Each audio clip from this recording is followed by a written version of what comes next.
আমার ভাইরা, নবীর কোনো জ্ঞান নাই, নবীর চোখে আলো নাই, নবী জ্ঞান হারায় অজ্ঞান হইয়া পড়ে আছে।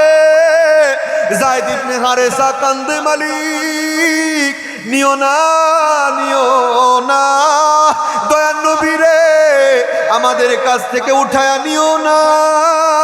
আল্লাহ গো, তুমি তোমার হাবিব মুহাম্মদুর রাসূলুল্লাহর জ্ঞান ফিরাইয়া দাও। জানো বাবা, কিছুক্ষণ পরে আমার আপনার নবীজির জ্ঞান ফিরে আসলো। আমার নবীজি যখন দুইটা চোখ মেলা তাকাইছে, নবীজির সামনে তাকায়া দেখে দুইজন ফেরেশতা। আমার আপনার নবী অবাক হইয়া ডাক দেয়া কয়, ও আল্লাহর ফেরেশতারা, তোমরা এই অবস্থায় কেন এই জায়গার মধ্যে আসছো? আল্লাহর পক্ষ থেকে যেই ফেরেশতাগুলি এসেছে ডাক দেয়া কয়, হাবিব, ওই তায়েফের জালেমেরা নবী গো আপনার উপরে পাথর দিয়ে আক্রমণ করেছে, নবী আল্লাহ সহ্য করতে পারে নাই। নবী গো, আল্লাহ আমাদেরকে আপনার কাছে অনুমতির জন্য পাঠাইছে গো নবী, অনুমতি দেন, ওই তায়েফবাসীদেরকে দুনিয়া থেকে চিরবিদায় করে ধ্বংস করে দিব। এ বাজান জানো, আমার আপনার নবীজি অনুমতি দিলে তায়েফ নামে কোনো দেশ থাকতো না, কোনো অঞ্চল থাকতো না, মানুষ থাকতো না রে বাবা। ইতিহাস পড়ে জানলাম আমার আপনার নবীজি অনুমতি দেয় নাই। নবীজি দুইটা হাত তুলছে রে, মালিক আমি তোমার হাবিব, আমার গায়ে তায়েফের মানুষেরা আক্রমণ করেছে, রক্ত ঝরছে। আল্লাহ গো, তুমি বুঝি কষ্ট পাইছো মালিক? ওগো আল্লাহ, না না না, আমি আমার উম্মতের জন্য বদদোয়া করব না, আযাবের দোয়া করব না, ধ্বংসের দোয়া করব না। যেমন দোয়া করেছিল নূহ পয়গাম্বর, নূহ যেমন তার উম্মতের জন্য প্লাবনের দোয়া করেছে, শাস্তির দোয়া করেছে, আল্লাহ আমি নবীজি তেমন দোয়া করব না। আল্লাহ, লূত নবী যেমন তার উম্মতের জন্য শাস্তির দোয়া করেছে, আল্লাহ গো আমি তেমন দোয়াও তোমার কাছে করব না। ইউনূস নবী যেমন উম্মতের প্রতি বিরক্ত হইয়া উম্মতের আযাবের দোয়া করেছে, আল্লাহ আমি নবীজি তেমন দোয়া করব না। মূসা নবী যেমন বিরক্ত হইয়া উম্মতের আযাবের দোয়া করেছে, আল্লাহ গো আমি মুহাম্মাদুর রাসূলুল্লাহ আমি আমার উম্মতের জন্য তেমন দোয়া করব না। আল্লাহ, তায়েফের মানুষেরা বুঝে নাই, আমি নবীরে চিনে নাই, চিনে নাই, চিনলে আমার গায়ে আঘাত করতে পারতো না রে মালিক। আল্লাহ তুমি মন খারাপ করো না, রাগ করো না।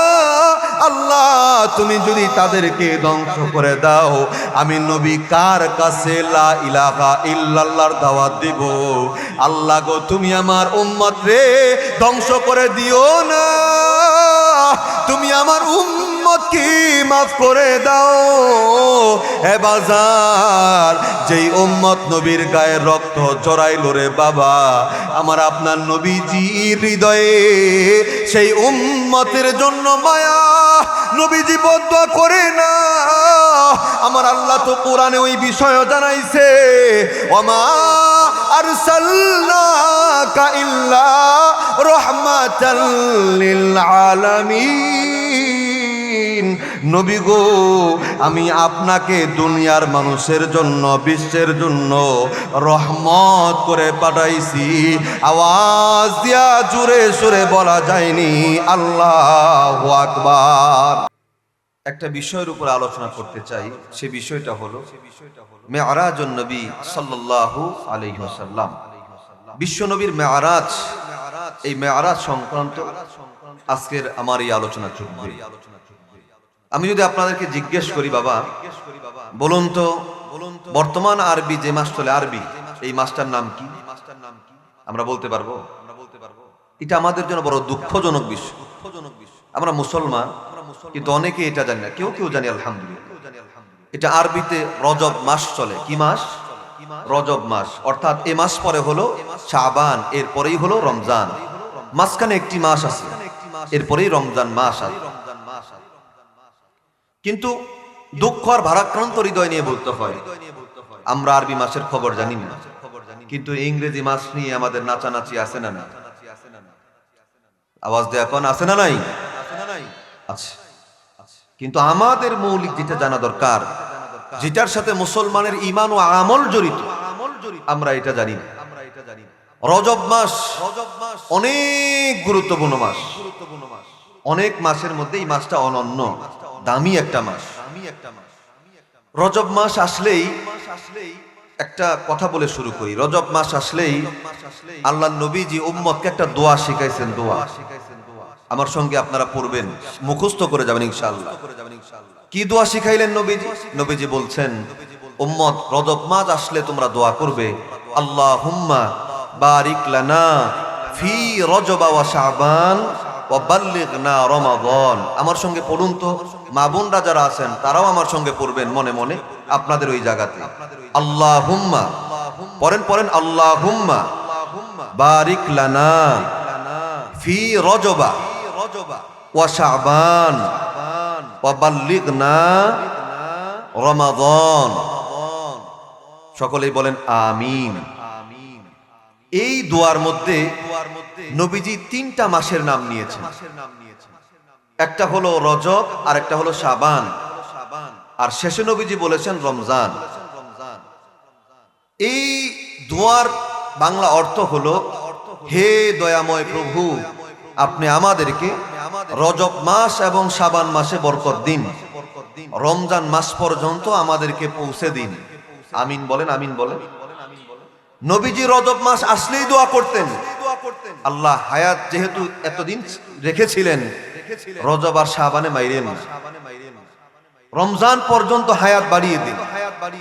বরকতের দোয়া করেছেন, আল্লাহুম্মা বারিক লানা ফি রজব ওয়া শাবান। হে আল্লাহ, রজব এবং শাবান মাসে আমাদেরকে বরকত দান করুন। বরকত মানে মুহাদ্দিসিনগণ এই দোয়া থেকে এই বরকতের ব্যাখ্যা করেছেন অনেকগুলা। এক নাম্বার, এখানে বারিক লানা বলে আল্লাহ নবী বরকতের দোয়া করেছেন, সেটা হলো হায়াতের দোয়া। আল্লাহ রমজান পর্যন্ত, মহামন্বিত মাস রমজান পর্যন্ত হায়াতটা বাড়িয়ে। দু নাম্বার, এখানে বারিক লানা মানে আপনি আমাদের রিজিকের মধ্যে বরকত দেন, আমাদের রুজি রোজগারের মধ্যে বরকত দেন, যাতে রমজান মাসে যেন আমরা কামাই রুজির পিছনে যেন আমাদের ছুটতে না হয়। রমজানটা যেন অবসরে থেকে বেশি বেশি আল্লাহর ইবাদত করতে পারি। কেন? কারণ রমজানে একটা ইবাদত করলে কয়টা ইবাদতের সওয়াব জানেন না? একটার বদলে 70টা ইবাদতের সওয়াব পাওয়া যায়। সুবহানাল্লাহ কর। অথচ রমজান মাসে আমাদের কামাই রুজির ব্যস্ততা কম না আরো বেশি? কথা কয় না, কম না বেশি? আল্লাহর রাসূল এই দোয়া করেছেন, আল্লাহ রজব শাবানে বরকত দেন, যাতে রমজানে আমাদের কামাই রুজি না করতে হয়, আমরা যেন শুধু নিছক আপনার ইবাদত বন্দিগিতেই কাটাতে পারি। সকলেই বলুন আমিন। এই বিষয়গুলোর দোয়া করেছে। আমরা জানি না রজব কোন জায়গা দিয়ে যায়, কোন জায়গা থেকে শাবান যায়, আমরা এটা বলতেই পারবো। আমার ভাইরা, যাই হোক, এখানে আর লম্বা করা যাবে না, যেহেতু সময় আমার হাতে তেমন হবে না। এই রজব মাসটা অনেক দামি। রজব মাস দামি হওয়ার পিছনে একটা কারণ আছে, জানেন আপনারা?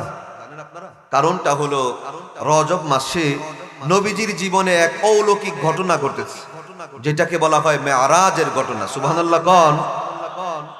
আল্লাহর সঙ্গে নবীর দিদার হয়েছে, আপনারা জানেন, ওইটাই মেরাজ। অন্য কোনো মাসে না, রজব মাসে হয়েছে। কোন বছর হলো কিছুটা তারিখের মধ্যে, বছরের নির্ধারণের মধ্যে বিতর্ক আছে। প্রসিদ্ধ বর্ণনা অনুযায়ী এটা হিজরতের 2 বছর আগে, অর্থাৎ নবুয়াতের 11তম বছরে এই মেরাজটা হয়। আমার ভাইয়েরা, আমি আপনাদেরকে একটু একটু করে নবীজির জীবনের এই অলৌকিক ঘটনা সম্পর্কে আপনাদের একটু জানাবার চেষ্টা করব। আপনারা সকলে ধৈর্য সহকারে জানবেন তো ইনশাআল্লাহ? ইচ্ছা আছে তো ইনশাআল্লাহ? দেখুন, মেরাজ নবীর জীবনে অনন্য মুজিজা। মুজিজা কাকে বলে? মুজিজা হলো আল্লাহ পাক তার প্রিয় বান্দাদেরকে এমন কিছু অলৌকিক বিষয় করার ক্ষমতা দেন যেটা অন্য কোনো মানুষের দ্বারা করা সম্ভব হয় না, ওইটা শুধুমাত্র নবীদেরকে দেন। ওইটাকে বলে মুজিজা। যেমন আপনারা জানেন মুসা নবীর হাতে একটা লাঠি ছিল, লাঠি জানেন না? ওই লাঠি ছেড়ে দিলেই সাপ হয়ে যেত। আমার আপনার হাতে যদি স্বর্ণ দাও লাঠি বানায় ছাইরা যদি সাপ হবে, ওইটা কেবল মুসা নবীর মুজিজা ছিল। সুবহানাল্লাহ।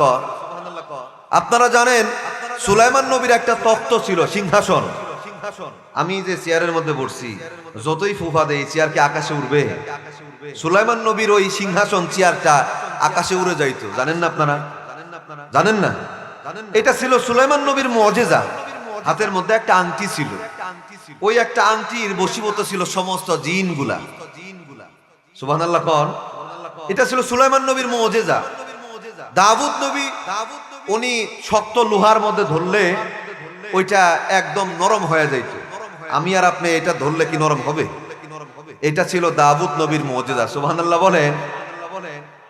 ঈসা আলাইহিস সালাতু ওয়াস সালামের মুজিজা ছিল, উনি যদি কোনো কবরের পাশে যায় বলতেন কুম বিইজনিল্লাহ, কে শুয়ে আছো আল্লাহর নামে দাঁড়াও, কবরের লাশ উঠে দাঁড়ায় যাইত। সুবহানাল্লাহ বলেন। আমি আর আপনি হাজারবার ডাকলে উঠবো না? আমার ভাইরা, ঈসা নবীর আরো একটা মুজিজা ছিল, উনি যদি কোনো মাটি দিয়া পাখি বানাইতেন, ওইটার মধ্যে ফু দিলেই পাখিটা আকাশে উড়ে যাইতো, একদম জলজন্ত তাজা পাখি হইয়া। সুবহানাল্লাহ বলেন। এটা মুজিজা। জন্মান্ধ ভালো হয় না, চিকিৎসা বিজ্ঞান যেখানে অপারক, সম্ভব না, কবিরাজ সম্ভব না, জন্মান্ধ ভালো করতে পারেন। ঈসা আলাইহিস সালাম হাত বুলায় দিলেই সঙ্গে সঙ্গে ভালো হয়ে যাইত। সুবহানাল্লাহ বলেন। অন্য কারো দ্বারা সম্ভব হয় নাই, এটা নবীদের মুজিজা ছিল। ঠিক তেমনি ইউসুফ নবীর একটা মুজিজা ছিল। বলেন তো কি? ইউসুফ নবীর মুজিজা ছিল একটা, সেটা হলো উনি স্বপ্নের ব্যাখ্যা জানতেন। উনি সমস্ত স্বপ্নের ব্যাখ্যা করে দিতে পারতেন, এটা অন্য কারো দ্বারা এইভাবে বলা সম্ভব হতো। ইউসুফ নবীর আরো একটা মুজিজা ছিল ওনার চেহারা। সুবহানাল্লাহ বলেন। আমার ভাইয়েরা, ঠিক তেমনি নবীদের যেমন আল্লাহ মুজিজা দিয়েছেন, আমার আপনার নবী আখির জামানার পয়গাম্বর মুহাম্মদ সাল্লাল্লাহু আলাইহি ওয়াসাল্লাম জীবনে অনেক মুজিজা ছিল। তার মধ্যে কোরআন ছিল একটা মুজিজা। তেমন অনেক মুজিজার ভিড়ে একটা মুজিজা হলো মেরাজ। এই মেরাজ কি? আমরা মুসলমান অনেকেই বুঝিও না মেরাজ কেন হলো। আল্লাহর সঙ্গে যে নবীর এই রজব মাসের 26 তারিখ দিবাগত রাত, 27 তারিখ যখন পরে আল্লাহর সঙ্গে যে দিদারটা হয়, এটা তো মেরাজ। এই মেরাজ কেন হলো যদি জিজ্ঞেস করি, কেউ বলতে পারবেন? সারা জীবনে তো জুমার নামাজে কম যান নাই, জীবন ওয়াজ মাহফিলেও কম যান নাই, নবীজির মেরাজ কেন হলো এইটার উত্তর আমরা জানি। আজকে একবারে শিখাই দিচ্ছি, মনে রাখবেন। এক কথাই উত্তর, নবীজির জীবনে আল্লাহর সঙ্গে দিদার যে আল্লাহ করালেন, এটাকে মেরাজ বলে। কেন হলো? ছোট্ট উত্তর, নবীজিকে সান্ত্বনা দেবার জন্য। সুবহানাল্লাহ বলেন। কেন কেন বললাম? নবীজিকে সান্ত্বনা দেবার জন্য। সান্ত্বনা বুঝেন তো? একজন মানুষ কান্না করতেছে, আপনি তার মাথায় হাত বুলাতে, বাবা রে কান্দিস না, এটারে কি বলে? সান্ত্বনা। একজন বন্ধুর প্রচন্ড মন খারাপ, আপনি বললেন দোস্ত তোমার মন ভালো না, তুমি আমার কাছে আসো। দুইজন বন্ধু এক জায়গায় বসলেন, মনটা ভালো হয়ে গেল, এটাকে বলে সান্ত্বনা। কথা বুঝাইতে পারলাম? একজন মানুষের বাবা মা মারা গেছে, তাকে যায় সান্ত্বনা, বাবাজি মানুষ মাত্রই মরণশীল, মরতেই পারে, মন খারাপ করো না, মনটাকে শক্ত করতে হবে। এটা কি? এটা সান্ত্বনা। তাহলে আমার নবীজিকে যে আল্লাহ মেরাজ করিয়েছেন, এই মেরাজ হলো সান্ত্বনা। কি বলেন না? বলেন না কি? সান্ত্বনা। আল্লাহ নবীজিকে সান্ত্বনা দেবার জন্য এই মেরাজটা করান। এখন একটা এখান থেকে প্রশ্ন হয়, নবীজির এমন কি হয়েছিল যে আল্লাহ পাক নবীজিকে সান্ত্বনা দেবার প্রয়োজন পড়লো? আমাদের পিছনের ইতিহাসটা একটু জানার দরকার আছে না নাই? কথা কন না, জানার দরকার আছে না নাই? মনোযোগ আছে তো? এই যে এখন থেকে কিন্তু আলোচনা শুরু হচ্ছে, খুব মনোযোগ দেন। এখন এতক্ষণে একটু আপনাদেরকে ভূমিকা বুঝায় নিলাম। কোরআনে কারিমের 17 নম্বর সূরা, সূরার নাম বনী ইসরাঈল। এই সূরার 1 নম্বর আয়াত খুঁজবেন, আমি এতক্ষণ যে কথাগুলো বলছি আপনারা পেয়ে যাবেন। আল্লাহ কোরআনে প্রমাণ দিয়ে বলেছেন, সুবহানাল্লাযী আসরা বিআবদিহি লাইলাম মিনাল মাসজিদিল হারামি ইলাল মাসজিদিল আকসাল্লাযী বারাকনা হাওলাহু। সুবহানাল্লাহ বলেন। নবীজির মেরাজের এই আলোচনা আল্লাহ পাক কোরআনে করেছে। এখন আসুন আমরা মেরাজ নিয়ে প্রাথমিক কিছু ধারণা পেলাম। সান্ত্বনা দেবার জন্য মেরাজ হয়েছে। কি জন্য সান্ত্বনা দেবার প্রয়োজন পড়লো, আমরা আজকের আমার এই অল্প সময়ের আলোচনায় আমরা এই কেন মেরাজ হলো এই সান্ত্বনাটা, এটা আমরা জানবার চেষ্টা করবো ইনশাআল্লাহ। আমার ভাইয়েরা, আল্লাহর নবী দু জাহানের বাদশা মুহাম্মদ সাল্লাল্লাহু আলাইহি ওয়াসাল্লাম দুনিয়ার জমিনে যেই সময় নবুয়তের মতো গুরুত্বপূর্ণ দায়িত্ব পেয়ে গেলেন, ওইটা এমন একটা সময় ছিল বাবা, যে সময় কি পৃথিবীর ইতিহাসে বলা হয় আইয়ামে জাহিলিয়াত, অর্থাৎ হলো একেবারে বর্বরতার একটা যুগ ছিল, খারাপতার একটা যুগ ছিল। যেই যুগের মানুষের মাঝে মনুষ্যত্ব বলতে কোনো কিছু ছিল না, মানবতা বলতে কোনো কিছু ছিল না, ভাতৃত্ববোধ বলতে তেমন কোনো কিছু ছিল না। আমার ভাইয়েরা, ঠিক ওই পরিস্থিতির মধ্যেই আমার আল্লাহ দু জাহানের বাদশা মুহাম্মদ সাল্লাল্লাহু আলাইহি ওয়াসাল্লামকে হেরা গুহার মধ্যে লইয়া নবুয়তের মতো গুরুত্বপূর্ণ দায়িত্ব অর্পণ করে দিলেন। গোটা মক্কার মানুষেরা, গোটা দুনিয়ার মানুষেরা মূর্তির পূজা করত, এবাজান লাত উজ্জা মানাত এগুলার পূজা তারা করত। শুধু তাই না, মানুষগুলা এতটা বর্বর ছিল, এতটা রুচিহীনতায় ছিল বাবা। খানায় কাবা বাইতুল্লাহর মধ্যে 360টা মূর্তি তারা লাগাইয়া উলঙ্গ হয়ে খানায় কাবা তারা তোয়াফ করত। আওয়াজ দিয়ে বলেন নাউজুবিল্লাহ। আমার ভাইয়েরা, যেই সময় মানবতা নাই, কোনো কিছু নাই, যে গুটি কয়েক আহলে কিতাব ছিল, অর্থাৎ আগের নবীর উপরে যেই কিতাব নাজিল করা হয়েছিল, গুটি কয়েক যেই সমস্ত ওই লোকেরা ছিল আহলে কিতাব, তাদেরকে বলা হয় তারাও তাদের কিতাবের মধ্যে কর্তন আর বর্ধন করেছে, কিছু বাড়াবাড়ি কিছু ছাড়াছাড়ি করেছে, এবং তারা নিজেদের আসল জায়গা থেকে তারা বহু দূরে হারিয়ে গিয়েছে। এমন এক কঠিন পরিস্থিতির মধ্যে আমার আপনার নবী মুহাম্মদ সাল্লাল্লাহু আলাইহি ওয়াসাল্লাম ধরার বুকে নবুয়তের মতো গুরুত্বপূর্ণ দায়িত্ব প্রাপ্ত হলেন। আমার ভাইয়েরা, নবীজি গোটা দুনিয়ার মানুষের মেজাজ পরিপন্থী, লা ইলাহা ইল্লাল্লাহ, আল্লাহ ছাড়া কোনো ইলাহ নাই, আল্লাহ ছাড়া কোনো মালিক নাই, হুয়া ইউহয়ী ওয়া ইউমীত, আল্লাহই বাঁচায় আল্লাহই মারে, লাহু মা ফিস সামাওয়াতি ওয়াল আরদ, আসমান জমিনে যা কিছু আছে সব কিছুর ক্ষমতা একমাত্র আল্লাহর কাছে। আমার ভাইয়েরা, আল্লাহু আহাদ আল্লাহুস সামাদ, লাম ইয়ালিদ ওয়া লাম ইউলাদ ওয়া লাম ইয়াকুল লাহু কুফুয়ান আহাদ। আল্লাহর সঙ্গে শরীক করা যায় না, আল্লাহর সমকক্ষ কাউকে মনে করা যায় না। এ বাজান, আল্লাহ হচ্ছেন বেনিয়াজ, আল্লাহ হচ্ছেন বেনিয়াজ, আল্লাহ কারো মুখাপেক্ষী না, আল্লাহ কাউরে জন্ম দেন নাই, আল্লাহ কারো থেকে জন্ম নেন নাই। আমার আপনার নবীজি দুনিয়ার মানুষগুলাকে এই বিষয়গুলার শিক্ষা বাদান রে দিচ্ছিল। যেই মক্কার মানুষেরা আমার আপনার দয়ার নবীকে দীর্ঘ 40টা বছর পর্যন্ত আমার আপনার নবীকে আল আমিন নামে ভূষিত করেছে বাবা, যেই মাত্র নবী আমার তাদেরকে এক আল্লাহর একাত্মবাদের দাওয়াত দেওয়া শুরু করেছে, ওই মানুষগুলা আমার আপনার নবীকে এখন আর আল আমিন মনে করে না, ভালো মনে করে না। ওই মানুষগুলা আমার আপনার নবীকে মারার জন্য, আক্রান্ত করবার জন্য, আমার নবীজিকে অপমান করবার জন্য, লাঞ্ছিত করবার জন্য উঠে পড়ে লেগে যায়। আমার ভাইয়েরা, আপনারা জানলে অবাক হয়ে যাবেন, যখন গোটা দুনিয়া, গোটা মক্কা নবীর পরিবার, নবীর বংশের মানুষেরা নবীকে আক্রান্ত করবার চূড়ান্ত চেষ্টা করে বাবা, ঠিক তেমনি মুহূর্তে আমার আপনার দয়ার নবীর সামনে দুইজন মানুষ ছিল ছায়ার মতো বাবা। একজন হলো নবীর চাচা আবু তালেব, যে নবীর ঘরের বাহিরের বিষয়গুলা দেখতেন। যদি দুনিয়ার অন্য কোনো মানুষ নবী মুহাম্মদ সাল্লাল্লাহু আলাইহি ওয়াসাল্লাম কি কোনো কিছু বলতে চায়, কোনো আঘাত করতে চায়, নবীর চাচা আবু তালেব তার সামনে প্রাচীরের মতো দাঁড়ায়া যায়। আল্লাহু আকবার বলেন।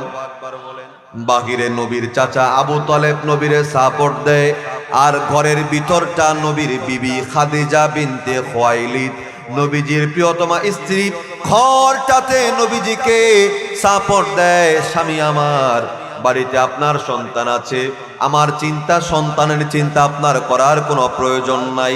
আল্লাহ আপনাকে যেই মহান দায়িত্ব দিয়েছে প্রাণের স্বামী, আপনি এই দায়িত্ব পালন করুন। বাড়ির ভিতরের চিন্তা আপনার করা লাগবে না। এই যাবতীয় চিন্তা আমি আপনার বিবি খাদিজার জন্য ছেড়ে দেন। এ বাজান, ঘরের ভিতরটার দায়িত্ব জিম্মাদারি বিবি খাদিজা নিয়ে নেয়, বাহিরের জিম্মাদারি চাচা আবু তালেব নিয়ে নেয়। এ বাজান, এভাবেই সময় পার হচ্ছিল বাবা। চলতে চলতে সময় একটা পর্যায়ে এমন চলে আসলো যে নবীজির নবুয়াতের 10ম বছর চলে বাবা। গোটা মক্কার মধ্যে নবীজি অবস্থান করতেছি, একাধারে 10 বছর হয়ে গেল।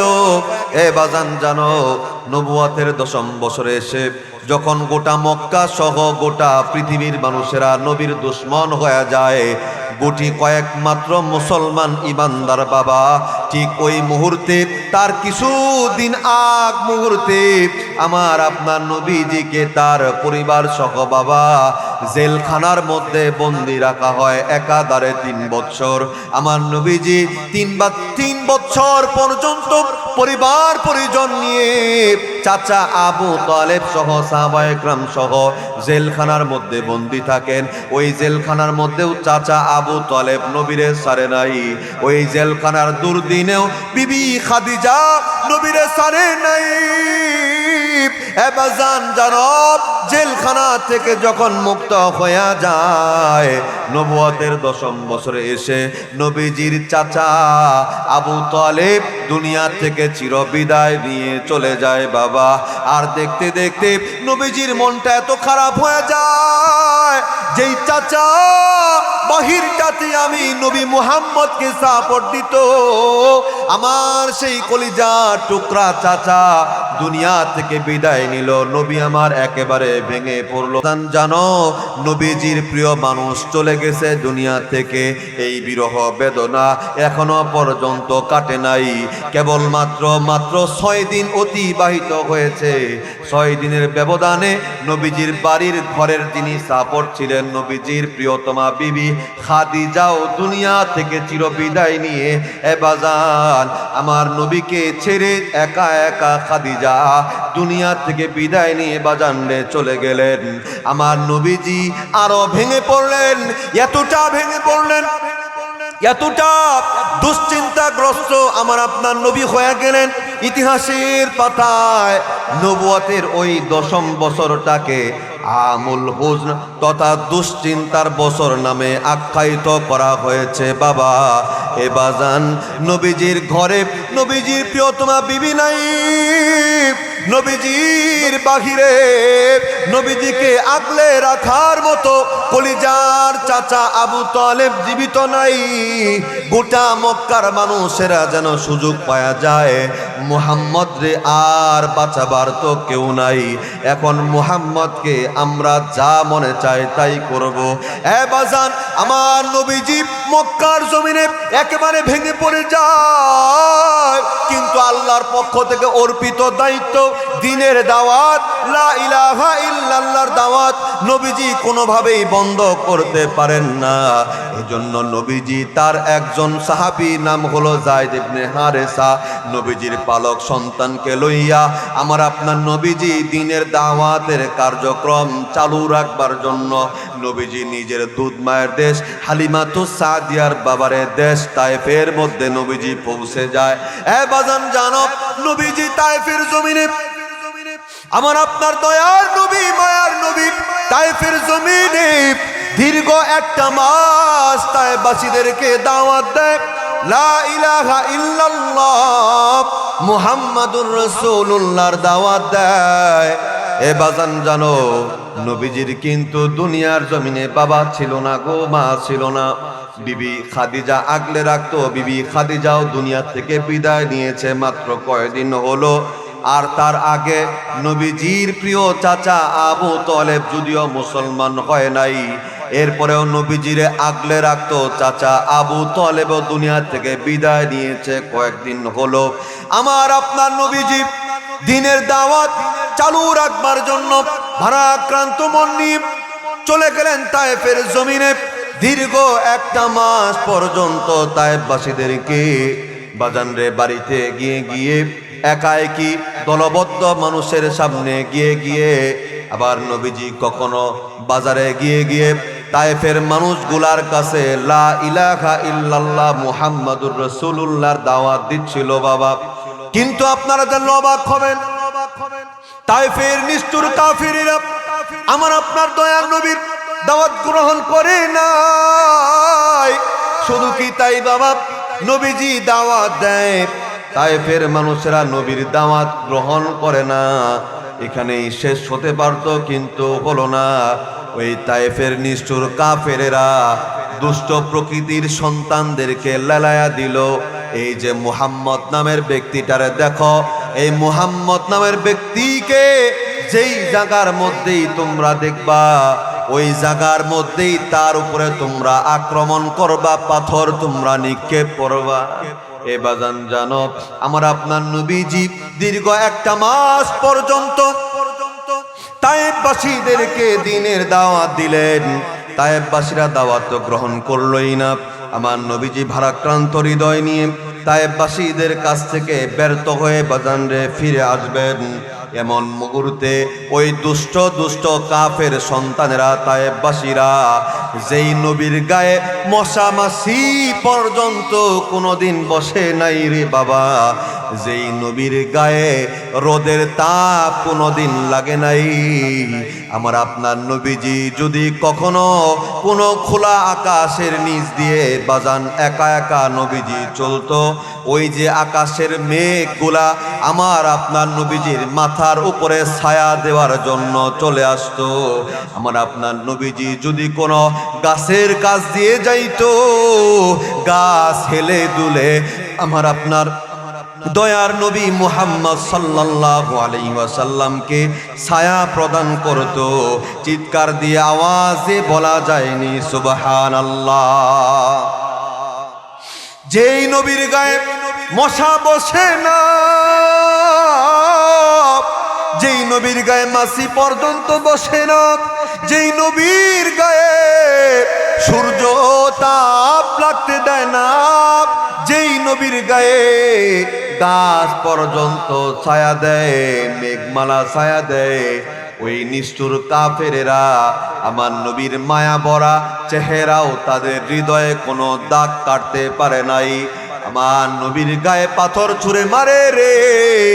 নবীজির গায়ে যখন পাথর মারতে শুরু করে দেয়, নবীর সত্যিকার আশিক, নবীর প্রেমে পাগল হানজালা নিজের বুকটা তায়েফবাসীদের সন্তানদের সামনে তুলে দেয়। তায়েফের মানুষেরা রে, যত পাথর মারতে মনে চায় আমি জায়েদের গায়ের মধ্যে পাথর মারো, আমারে বাদ দিয়া দয়ার নবী, মায়ার নবী, রহমতের নবীর গায়ে তোমরা কিন্তু একটা পাথরের আঘাত তোমরা করো না। কিন্তু এত কিছুর পরেও নিষ্ঠুর তায়েফবাসীদের মনের ভিতরে মায়ার সঞ্চার হলো না। আমার আপনার দয়াল নবীর গায়ের মধ্যে বৃষ্টির মতো পাথর তারা ছুঁড়তে লাগলো, মারতে লাগলো। এ বাজান জানো, আমরা আপনার নবীর কাটা ছিঁড়ে বাজানরে রক্ত বের হইতে শুরু হয়ে গেল। আমার আপনার দয়ার নবী আঘাতপ্রাপ্ত হলেন, আক্রান্ত হলেন, কিন্তু নবীজি নিজের গায়ে রক্ত তায়েফের জমিনে পড়তে দিলেন না। আমার আপনার দয়ার নবী, মায়ার নবী রক্তগুলা নিজের নিজের নিজের গায়ের মধ্যে মেখে লয়। এক ফোঁটা রক্ত যেন তায়েফের জমিনে না পড়ে। কেন জানো? আমার নবী তো জানে রে, আমি রহমতের নবীর গায়ের রক্ত যদি এক ফোঁটাও তায়েফের জমিনে পড়ে যায়, কিয়ামত পর্যন্ত তায়েফের জমিনে সবুজ শ্যামল কোনো গাছ গজাবে না। এজন্য উম্মতের দরদ লইয়া নবীজি রক্তে রঞ্জিত, দেহটা আক্রান্ত, নবীজির হৃদয় ভারাক্রান্ত। এরপরেও আমার আপনার নবীজি রক্ত তায়েফের জমিনে পড়তে দেয় না। মুহূর্তের মধ্যেই নবীজির উপরে আরো আক্রমণ হয়ে যায়। দয়ার নবী, দিনের ছবি মুহাম্মদ সাল্লাল্লাহু আলাইহি ওয়াসাল্লাম জ্ঞান হারায়া বেহুশ হয়ে যায়। যায়েদ ইবনে হারেসা নবীর আশেক বাবা, নবীরে ধরাধরি কইরা কোন রকমে বাঁচায়া ওই একটা পাহাড়ের পাশে নবীরে লইয়া আশ্রয় নেয়। আমার ভাইরা, নবীর কোনো জ্ঞান নাই, নবীর চোখে আলো নাই, নবী জ্ঞান হারায় অজ্ঞান হইয়া পড়ে আছে। যায়েদ ইবনে হারেসা কান্দে, মালিক নিও না দয়ার নবীরে আমাদের কাছ থেকে উঠায়া নিও না। আল্লাহ গো, তুমি তোমার হাবিব মুহাম্মদুর রাসূলুল্লাহর জ্ঞান ফিরাইয়া দাও। জানো বাবা, কিছুক্ষণ পরে আমার আপনার নবীজির জ্ঞান ফিরে আসলো। আমার নবীজি যখন দুইটা চোখ মেলা তাকাইছে, নবীজির সামনে তাকায়া দেখে দুইজন ফেরেশতা। আমার আপনার নবী অবাক হইয়া ডাক দেয়া কয়, ও আল্লাহর ফেরেশতারা, তোমরা এই অবস্থায় কেন এই জায়গার মধ্যে আসছো? আল্লাহর পক্ষ থেকে যেই ফেরেশতাগুলি এসেছে ডাক দেয়া কয়, হাবিব, ওই তায়েফের জালেমেরা নবী গো আপনার উপরে পাথর দিয়ে আক্রমণ করেছে। নবী আল্লাহ সহ্য করতে পারে নাই। নবী গো, আল্লাহ আমাদেরকে আপনার কাছে অনুমতির জন্য পাঠাইছে গো নবী, অনুমতি দেন, ওই তায়েফবাসীদেরকে দুনিয়া থেকে চিরবিদায় করে ধ্বংস করে দিব। এ বাজান জানো, আমার আপনার নবীজি অনুমতি দিলে তায়েফ নামে কোনো দেশ থাকতো না, কোনো অঞ্চল থাকতো না, মানুষ থাকতো না রে বাবা।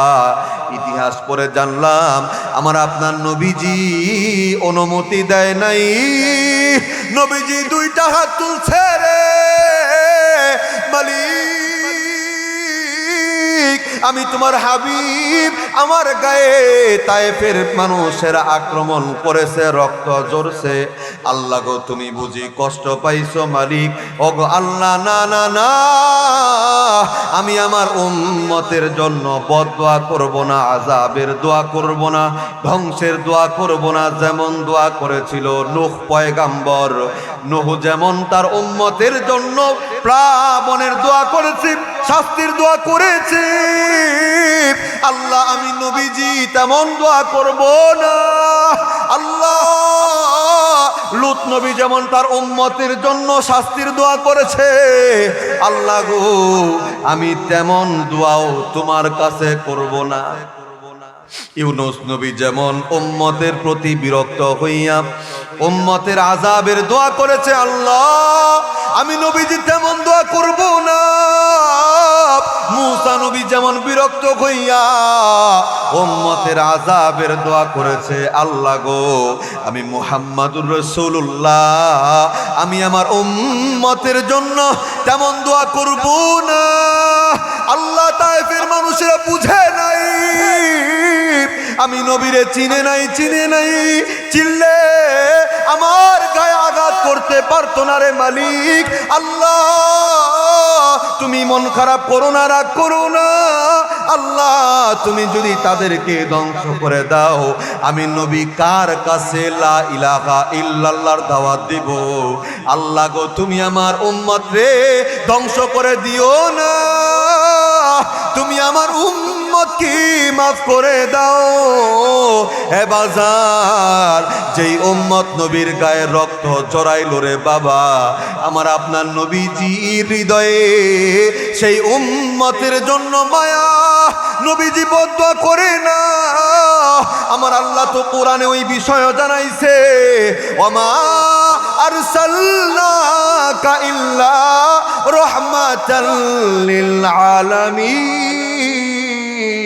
নবী গো, আমি আপনাকে দুনিয়ার মানুষের জন্য, বিশ্বের জন্য রহমত করে পাঠাইছি।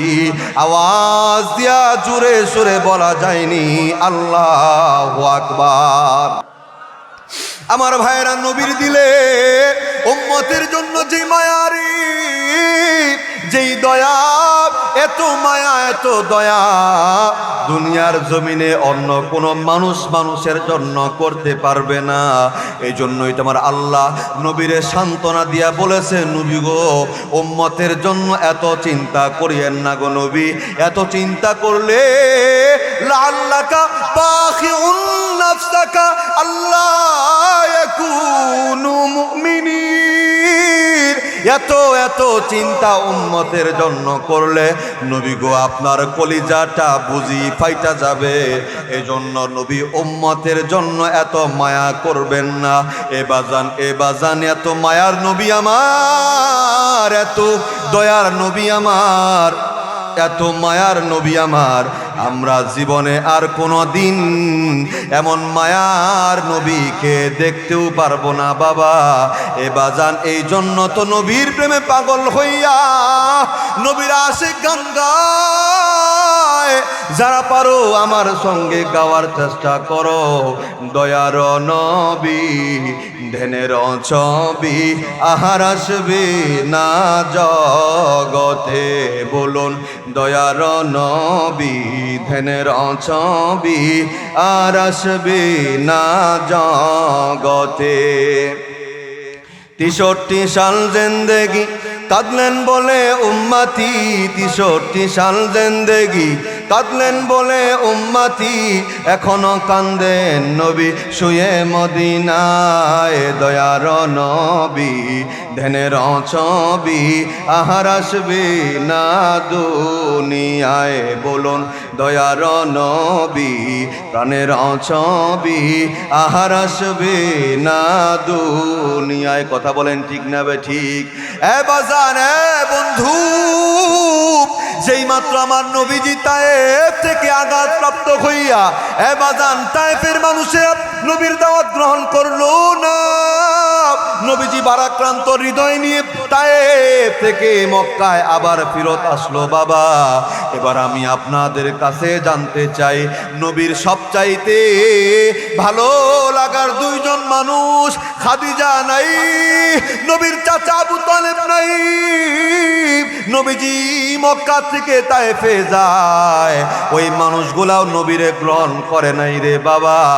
নবীরে আঘাত করে তারা নবীজিরে রক্তে রঞ্জিত করে ফিরত দিয়েছে।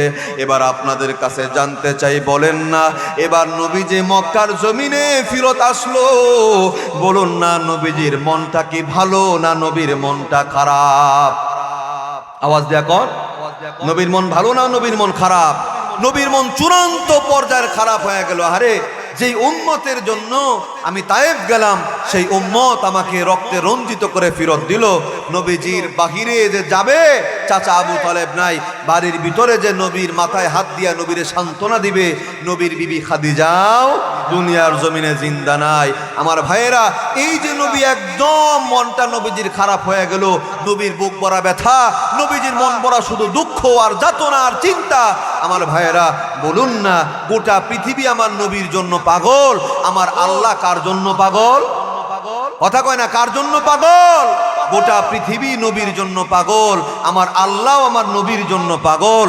নবীর মনটা যখন চূড়ান্ত পর্যায়ের খারাপ, আমার আল্লাহ কয়, জিবরাইল মিকাইল যাও, আমার বন্ধুর মন ভালো না, আমি আমার বন্ধুর সঙ্গে দেখা করতে চাই, বন্ধুরে আমার বাড়িতে নিয়ে আসো। বন্ধুর বাড়িতে গেলে মন ভালো হয়ে যায়, কত জায়গায় সফরে গেলে মন ভালো হয়ে যায়। আমার বন্ধু যদি আমি আল্লাহর সঙ্গে দেখা করে, আমার বন্ধুর মন যে খারাপ, বন্ধুর খারাপ মনটা ভালো হয়ে যাবে। চিৎকার দিয়ে বলেন না সুবহানাল্লাহ। এই যে নবীর মন খারাপ, নবীজিকে সান্ত্বনা দেবার জন্য, নবীজির মনে আনন্দ দেবার জন্য, নবীজিকে সান্ত্বনা দেবার জন্য আমার আল্লাহ নবীজিকে আল্লাহর কাছে ডেকে পাঠালেন। দুইজন ফেরেশতা নবীর কাছে আসলো, একজনের নাম হলো জিবরাইল, আরেকজনের নাম হলো হলো মিকাইল। এই দুইজন ফেরেশতা আসলো এমন সময় যে রাত হইছে, এশার নামাজের পরে নবীজি রাত্রিবেলায় নিজের বিছানায় ঘুমায় আছে। দুইজন ফেরেশতা আসলো, নবীরে ঘুম থেকে জাগায়া নবীজিরে ওই যে জমজম কূপ কাবা ঘরের সাথে ওখানে নিয়ে যাওয়া হলো। নবীজির হার্ট অপারেশন করা হলো। কি করা হলো বাবা? যেটাকে বলে বক্ষ বিদারণ। এই ওপেন হার্ট সার্জারি, আপনারা সহজে বুঝবেন। এই বুকটা নবীজির ফাড়া হলো, ফেরে এখান থেকে হৃৎপিণ্ড বের করা হলো। বের করে জমজম কূপের পানি দিয়া ধুইয়া এরপরে আবার নতুন করে প্রসেসিং করে জায়গাটা জায়গায় ঢুকাইয়া আবার সুন্দর করে যেমন ছিল বুক তেমন করে দেওয়া হলো। নবীর জীবনে এমন বক্ষ বিতরণের ঘটনা ঘটেছে 3 বার। এক, যখন নবীজি দুধমাতা হালিমাতু সাদিয়ার কাছে থাকেন ওই ছোট্ট বয়সে, কেন? যাতে নবীজির শিশু সুলভ আচরণ নবীজির মধ্যে যেন না পাওয়া যায়। 2 নাম্বার, নবীজির এমন ঘটনা ঘটেছে নবীর যখন 20 বছর বয়স, কেন? যাতে যৌবন কালের যেই সমস্যাগুলো দেখা দেয় নবীর ভিতরে যেন ওই সমস্যা না দেখা দেয়, এই জন্য হার্ট আবার পরিষ্কার করা হয়েছে। 3য়বার নবীজিকে এই মেরাজ নিয়ে যাওয়ার আগে ওই জমজম কূপের পানি দিয়ে আবার নবীজির হার্টটাকে ধোয়া হয়েছে, কেন? যাতে নবীজি ঊর্ধ্ব জগতের যে উত্তাপ, ঊর্ধ্ব জগতের যে বিষয়, এটা যেন নবীজি সহ্য করতে পারে। চিৎকার দিয়ে বলেন না সুবহানাল্লাহ। আমার ভাইরা, আল্লাহর নবী দু জাহানের বাদশা মুহাম্মদ সাল্লাল্লাহু আলাইহি ওয়াসাল্লামকে নেবার জন্য এবার সঙ্গে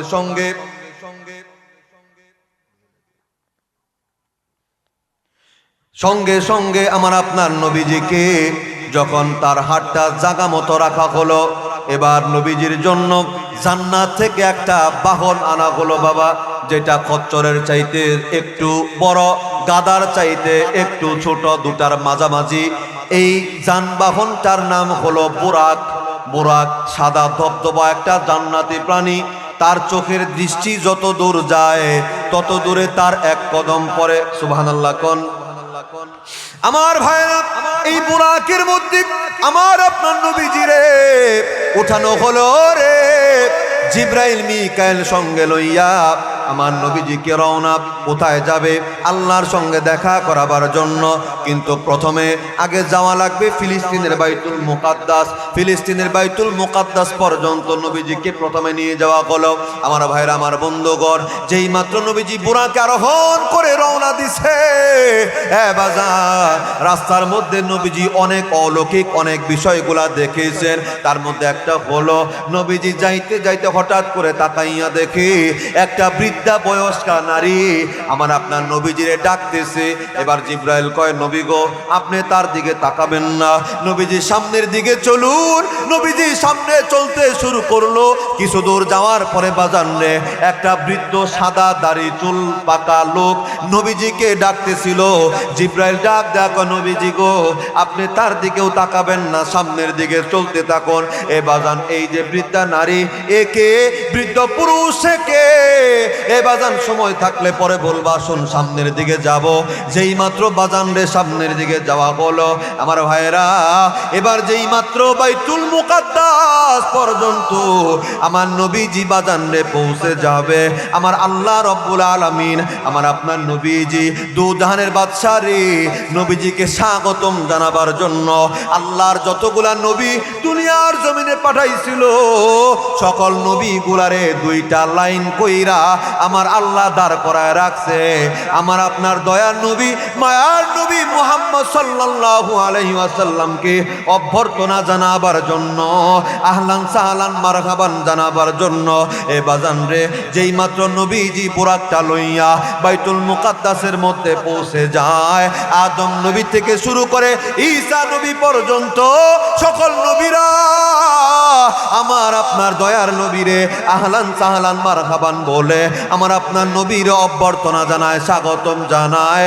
এ বাজার নবীরে যখন স্বাগতম জানানো হলো, আমার নবীজি বুরাক একটা গাছের শিকলের সঙ্গে বেঁধে নেয়। এবার নবীজি মসজিদের মধ্যে বাইতুল মুকাদ্দাসের মধ্যে প্রবেশ করে। বাজান, তিরমিজি শরীফের হাদিস, যেই মাত্র নবীজি মসজিদের মধ্যে প্রবেশ করলো বাবা, জিব্রাইল ফেরেশতা বাহিরে দাঁড়াইয়া হইয়া আজান দেয়। যখন আজান হইয়া যায় জিব্রাইল মসজিদে ঢুইকা কয়, ও আল্লাহর পয়গম্বরেরা, সবাই আপনারা কাতারবদ্ধ হয়ে দাঁড়ান, 2 রাকাত নামাজ আদায় করতে হবে। একজন ইমাম হবে, বাকি সব মুসল্লি হবে রে। এবাজান আদম নবী থেকে নিয়ে শুরু কইরা আমার আপনার নবী পর্যন্ত সকল নবীরা কাতারবদ্ধ হয়ে দাঁড়িয়ে গেল, নামাজ আদায় করতে হবে। ইমাম কি হবে রে? এবাজান জানো আমার আপনার নবীরে ইমামুন নবী বলা হয়, ইমামুল মুরসালিন বলা হয়, ইমামুল আম্বিয়া বলা হয়। কেন বলা হয় মুসলমান? একটা বার তো জানার চেষ্টা করলেন না রে বাবা। যেই মাত্র কাতারবদ্ধ করা হলো, একজন ইমাম নেওয়া হবে, বাকি সবাই মুক্তাদি আর মুসল্লি হবে রে। জানো আদম নবী সেখানে কাতারের মধ্যে দাঁড়ানো। আদম মনে মনে ভাবে, আমি হলাম আদি পিতা, আল্লাহ বুঝি আজকে আমারে নামাজ পড়াবার কথা বলবে। এবার নূহ নবী মনে মনে ভাবে, আমি হলাম আদমের সানি, হয়তো আল্লাহ আজকে আমারে নামাজ পড়াবার জন্য বলবে।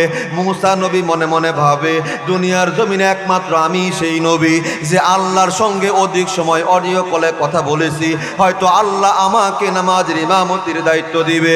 ইব্রাহিম নবী মনে মনে ভাবে, রে আমি হলাম জাতির পিতা, হয়তো আল্লাহ আজকে আমার নামাজের ইমামতির দায়িত্ব দিবে রে। এবাজান এক এক নবী মনে মনে স্বপ্ন বুনে, হয়তো আল্লাহ আজকে আমারে নামাজের ইমামতির জন্য বলবে। এবাজান জানো জিব্রাইল ডাক দেয়, কয় নবী গো, আজকে অন্য কোন নবী নামাজের ইমামতি করবে না। আগো নবীজি, আল্লাহ জানাইছে নবী গো আজকে আপনি ইমাম, বাকি নবীরা আপনার পিছনে নামাজ আদায় করবে। নবী গো আপনি সামনে যান। সকল নবীদেরকে ভেদ কইরা আমার আপনার দয়ার নবীর সামনে নেওয়া হলো রে। আমার নবীজি নামাজের ইমাম হয়ে যায়। আদম নবী থেকে নিয়া ঈসা নবী পর্যন্ত সকল নবীরা নবীর পিছনে নামাজ আদায় করে মুক্তাদি হয়ে যায়। আওয়াজ দিয়া উচ্চ কণ্ঠে বলা যায়নি আল্লাহু আকবার। আমার ভাইরা, আমার আপনার নবীজি ইমামুল আম্বিয়া হয়ে যায়, ইমামুল মুরসালিন হয়ে যায়। এই বাজান জানো যেই মাত্র নামাজের পর্ব শেষ হয়ে গেল, জিব্রাইল ফেরেশতা আল্লাহর নবীর সামনে 3টা পেয়ালা উপস্থাপন করলো। এক পেয়ালার মধ্যে বাজান রে দুধ রাখা আছে, আরেক পেয়ালার মধ্যে পানি রাখা আছে, আরেক পেয়ালার মধ্যে মদ রাখা আছে। নবী গো আপনার যেটা মন চায় আপনি নিতে পারেন, বাধা দিব না। আমার আপনার নবীজি মদটা নিলেন না, আমার আপনার নবীজি পানিটাও নিলেন না। আমার আপনার নবীজি বাজার দুধের পেয়ালাটা হাতের মধ্যে লইয়া দুধের পেয়ালা থেকে দুধ পান করলেন। বাবা এই বাজার বড় জানতে ইচ্ছে করে রে, নবীজির সামনে 3টা পেয়ালা ছিল, নবী পানির পেয়ালা কেন নিল না? নবীজি মদের পেয়ালা কেন নিল না? আমার আপনার নবীজি দুধের পেয়ালা কেন নিল? বাজানদের সময়ের অভাবে আজকেও আপনাদেরকে তা বলবো না। এবার আসো আর একটু সামনের দিকে যাব। প্রাথমিক পর্যায়ে যখন এই কাজগুলা শেষ হয়ে যায়, জিব্রাইল ডাক দেয়, কয় নবী গো আল্লাহ আপনার দিদারের অপেক্ষায় আছে, চলুন না আসমানের দিকে যাইতে হবে। স্পেশাল একটা সিঁড়ি দেওয়া হলো রে। দুনিয়ার জমিনে তোমরা চলন্ত সিঁড়ি তো মার্কেটে দেখেছো, দাঁড়াইলি অটোমেটিকলি সিঁড়িগুলা সামনের দিকে যাইতে থাকে। আমার আপনার নবীর জন্য আল্লাহ আসমান থেকে একটা সিঁড়ি নামাইয়া দেয়, আমার নবীজি দাঁড়ায় থাকে রে।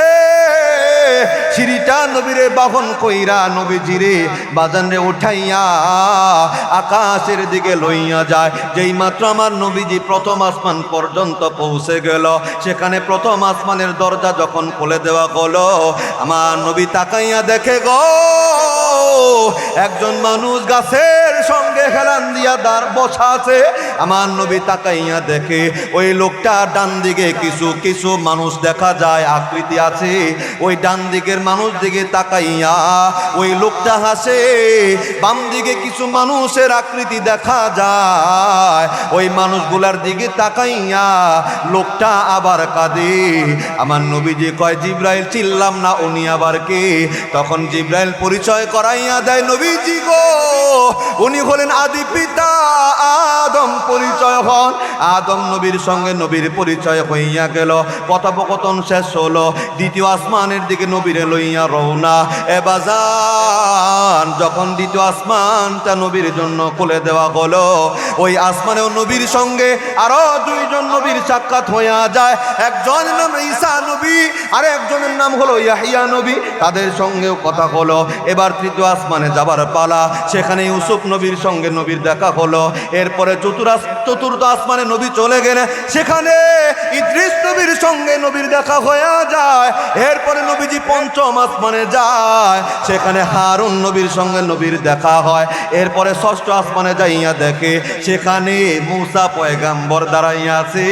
এর উপরে হলো 7 আসমান, নবীজি 7 আসমানে যাইয়া দেখে গো একজন মানুষ দাঁড়াইয়া আছে, অন্য কেউ না, তিনি হলেন মুসলমান জাতির পিতা ইব্রাহিম পয়গম্বর। চিৎকার দিয়ে আওয়াজ দিয়া বলেন না আল্লাহু আকবার। এবার নবীজিকে নিয়ে আরো উপরে উঠার পালা, সংক্ষিপ্ত করে দেই বাবা। যেই মাত্র নবীজিকে লইয়া 7 আসমানের উপরে ওঠা হলো, সেখানে আছে সিদরাতুল মুনতাহা। এ বাজান, তার পাশেই হলো জান্নাত। এ বাজান, এবার আল্লাহ ডাক দেয়, কয় নবীজি আপনি আরো উপরের দিকে আসুন। নবী কয়, জিব্রাইল রে, সারাটা রাস্তা তুমি আমার সঙ্গে ছিলা, তুমি কি আমার সঙ্গে আর উপরে যাবে না? জিব্রাইল ডাক দেয়, কয় নবী গো, সিদরাতুল মুনতাহার উপরে যাওয়ার অনুমতি নাই, গেলে আমি ঝলসে যাব, আমি আর থাকতে পারবো না, আপনাকে উপরে একাই যাইতে হবে। নবীর জন্য আরো স্পেশাল একটা বাহন দেওয়া হলো রে, যেটার নাম হলো রফরফ। সুবহানাল্লাহ বলেন। রফরফের মধ্যে নবী উইঠা গেলেন। নবীজিরে রফরফ লইয়া উপরের দিকে উঠতে শুরু করলো, মহাশূন্য। যাইতে যাইতে আল্লাহর বাড়ি পর্যন্ত নবী পৌঁছে যায়। দুনিয়ার মানুষেরা রে, তোমরা নিজেদের বাড়ির নাম রাখো, মা বাবার বিলা, অমক বিলা তমক বিলা, আল্লাহ নিজের বাড়ির নাম রাখছে, তা হলো আরশে মুআল্লা। যেই মাত্র নবী আরশে মুআল্লা পর্যন্ত পৌঁছে গেল, আমার নবীর পায়ের জুতা আছে রে, নবী নিজের পায়ের জুতা খুলতে যায়।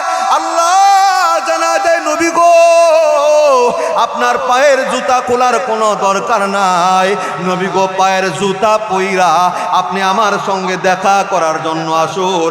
আমার নবীজি আল্লাহর সঙ্গে দেখা করলো, অনেক কথাবার্তা হলো, অনেক আদান প্রদান হলো। এবার আমার নবী ডাক দেয়, কয় মালিক রাজে আসলাম গো মালিক, আপনি কি আমার উম্মতের জন্য কিছুই দিবেন না নাকি? আমার ভাইরা, আল্লাহ ডাক দেয়া কয়, হ্যাঁ নবী গো, আপনার উম্মত আমার বান্দাদের জন্য আমি কিছু উপহার দিতেছি। কি উপহার? কি উপহার? আল্লাহ কয়, নবী আমার আপনার উম্মতের জন্য 50 ওয়াক্ত নামাজ আমি দান করলাম। আওয়াজ দিয়া বলেন না সুবহানাল্লাহ। উম্মতের জন্য 50 ওয়াক্ত নামাজ দেওয়া হলো। এবাজান, নবী খুশি হইয়া 50 ওয়াক্ত নামাজ নিয়ে রওনা হয়ে যায়। এবাজান রে, সকলেই তো জানো, বিস্তারিত বলবো না। একে একে ওই যে মুসা নবীর কাছে বারবার যায়, আবার আল্লাহর কাছে যায়। যাতায়াতের মাঝখানে কমাইতে কমাইতে 45 ওয়াক্ত নামাজ কমিয়ে দেওয়া হলো। এবার বাকি রইল 5 ওয়াক্ত নামাজ। আল্লাহ জানায় দেয়, হাবিব আমার, আপনার উম্মত যদি 5 ওয়াক্ত নামাজ যত্ন সহকারে আদায় করতে পারে গো, আমি আল্লাহ 50 ওয়াক্ত নামাজ আদায় করার সওয়াব তাদের আমল নামায় দান করব। আওয়াজ দিয়া জোরে সুরে বলেন না সুবহানাল্লাহ। এ বাজার, একজন মানুষের জন্য আল্লাহ সঙ্গে দেখা করা সম্ভব হবে না। এজন্যই তো আমার আল্লাহ 5 ওয়াক্ত নামাজ উম্মতের জন্য, মানুষের জন্য ফরজ করে দিল, যাতে করে আল্লাহর বান্দারা নামাজে দাঁড়াইয়া আল্লাহর সঙ্গে কথা বলতে পারে। এজন্যই তো নবীজি বলেছে আসসালাতু মি'রাজুল মুমিনিন, নামাজ হলো মুমিনের মেরাজ।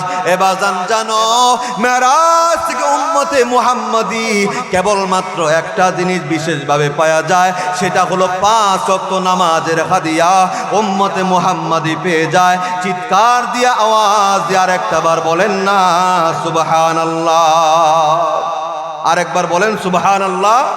আমার ভাইরা, দুনিয়াতে যত আমল, যত বিধান আছে আল্লাহ পাক সব ফেরেশতার মাধ্যমে দুনিয়াতে দিছে। কেবলমাত্র একটা মাত্র বিধান নামাজ আল্লাহ পাক কোন ফেরেশতার মাধ্যমে দুনিয়াতে দেয় নাই।